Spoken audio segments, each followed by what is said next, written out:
Assalamu alaikum. My name is Amara. I'm a clinical psychologist and ABA therapist. I'm working at Global Special School and Autism Care Foundation. Today my topic of discussion is cognitive communication disorders. जैसा कि नाम से ही जाहिर है कि cognitive communication disorder में impairment होती है cognitive processing की, including attention, memory, language, problem solving, executive functioning, जिसकी वजह से इंडिविजुअल की कम्युनिकेशन की एबिलिटी अफेक्ट होती है।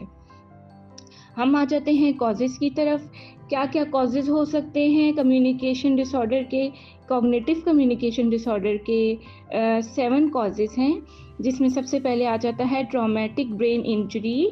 जो कोई आपका एक्सीडेंट हो गया है, आप गिर गए हैं या आपकी स्पोर्ट्स इंजरी हुई है, उसकी वजह से आपकी कॉग्निटिव कम्युनिकेशन डिसऑर्डर की ट्रॉमेटिक ब्रेन इंजरी की एक कॉज हो सकती है, जिसकी वजह से आपको डिसऑर्डर होता है। The second one is stroke. अगर आपके ब्रेन में स्ट्रोक बन गए हैं, जिसकी वजह से लैंग्वेज और कॉग्निटिव प्रोसेसिंग अफेक्ट होती है और आपको ये डिसऑर्डर हो जाता है।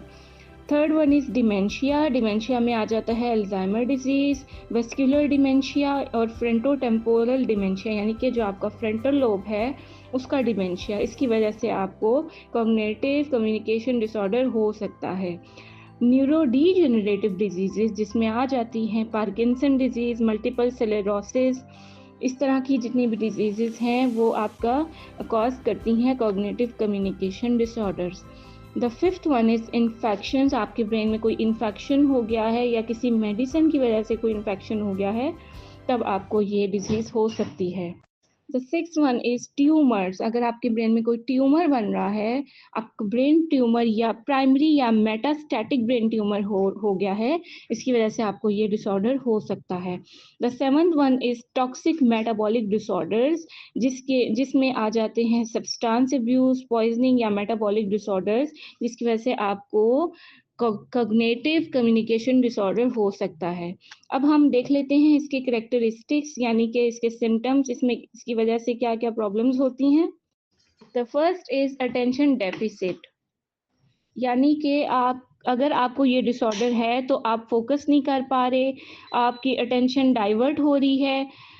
The second one is memory impairment, जिसकी वजह से आप नई चीज़ों को सीख नहीं पा रहे, नई इन्फॉर्मेशन को आप लर्न नहीं कर पा रहे, या आप कोई फ़ेमिलियर इन्फॉर्मेशन को रिकॉल नहीं कर पा रहे, लोगों को आप रिकॉग्नाइज़ नहीं कर पा रहे या जगह को आप रिकॉग्नाइज़ नहीं कर पा रहे, ये प्रॉब्लम होती है इसमें।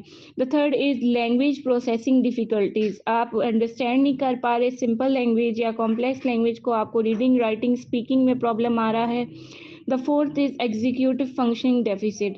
आप चीज़ों को प्लान करने में और ऑर्गेनाइज़ करने में प्रॉब्लम आ रही है, प्रॉब्लम सॉल्विंग नहीं कर पा रहे, आप डिसीजन मेकिंग नहीं कर पा रहे। The fifth is visuo spatial deficit.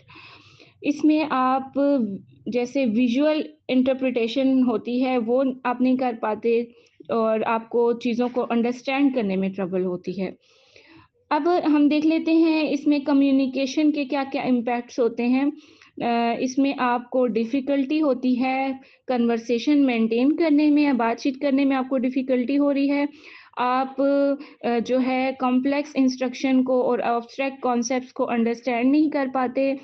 फिर आप टर्न टेकिंग नहीं कर पाते, सोशल कम्युनिकेशन नहीं हो पाती आपसे, और आपकी नॉन वर्बल क्यूज़ की एबिलिटी वो रिड्यूस हो जाती है, जैसे फेशियल एक्सप्रेशंस, बॉडी लैंग्वेज जज करना या फेशियल एक्सप्रेशंस जज करना।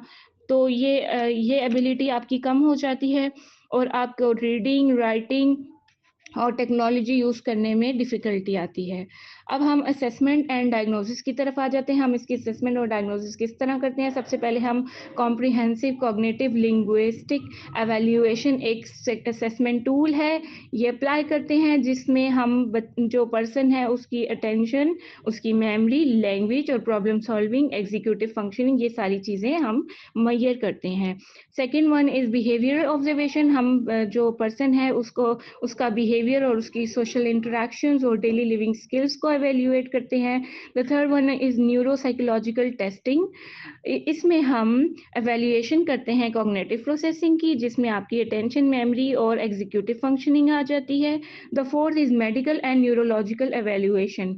इसमें हम देखते हैं कि अंडरलाइंग मेडिकल कॉज क्या है या न्यूरोलॉजिकल कंडीशन क्या है जिसकी वजह से ये पर्सन को डिसऑर्डर हुआ है।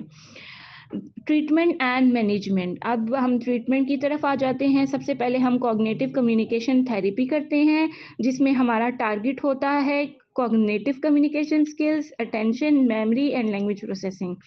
The second one is compensatory strategies, यानी कि हम इंडिविजुअल को एक्सटर्नल एड्स की टीचिंग देते हैं, जैसे कि कैलेंडर, रिमाइंडर, मेमोरी की बुक्स देते हैं। डिफरेंट स्ट्रैटेजीज होती हैं।